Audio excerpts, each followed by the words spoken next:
I want to talk today about this sudden phenomenon of now they tell us. I don't know if you've noticed, everyone, that Joe Biden was not fit as a fiddle, that the quarantine was a mess, that Brett Kavanaugh was not a rapist or sexual assaulter, that there's more to January 6th than we're told. And I could go on and on about these 11th hour revelations. All of these things demand the question, why now?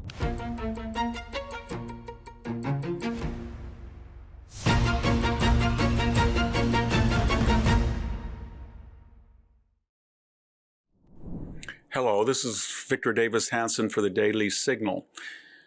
I want to talk today about this sudden phenomenon of now they tell us. I don't know if you've noticed, everyone, the Wall Street Journal, the New York Times, they all knew about Joe Biden's dementia. Suddenly we're given all of these revealing quotes that he was completely physically and mentally unfit to carry out the oath of office. But we all knew that. People had been writing about it. And yet when you wrote about it, you were called a cheap faker. You were ageist, and now they're just telling us, no, it was all a cover-up. It was all a conspiracy. You were right all along, you people. He was demented and challenged. Francis Collins at the National Institute of Health, he's now coming out, and he has for a long time, but especially recently, and saying, you know, maybe that lockdown wasn't such a good idea. That was the lockdown that destroyed almost the middle class. You attach infinite value to stopping the disease and saving a life. You attach a zero value to whether this actually totally disrupts people's lives, ruins the economy, and has many kids kept out of school in a way that they never quite recover Collateral from. damage. So collateral damage. It led to missed cancer screenings, spousal abuse, alcohol abuse, drug abuse, suicides, all because we shut down in an unprecedented fashion our entire society, not just the economy, but the culture, the social life, the political life. And now we're told by the architects of that failed policy that we're kind of sorry. And then there's Joe Biden himself.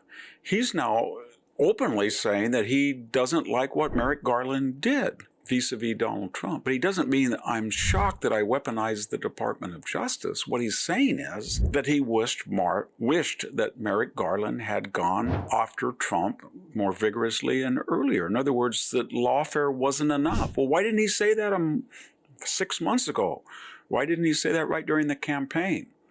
But he didn't. Then we have this reporter, maybe some of you remember him, probably not, David Ehrlich from the New York Times. He co-authored a number of hit pieces on Brett Kavanaugh way back during the Kavanaugh hearings. Now he's coming out in a letter to Mark Judge, who was one of the targets of his hit pieces. I kind of feel bad, sort of. Maybe we went a little bit overboard. Maybe we shouldn't have dug up things that may or may not have been true about Judge Kavanaugh when he was 17, 18. Maybe that was a bit much. And then we're getting a whole nother group of what would we call it, data dumps about the FBI and January 6th. So not long ago, we were told, well, yes, there was informants, but actual agents, maybe very few, just informants. And some of them probably wanted to go there anyway, but yes, there were informants. Remember Matthew Rosenberg for the New York Times had told us that. The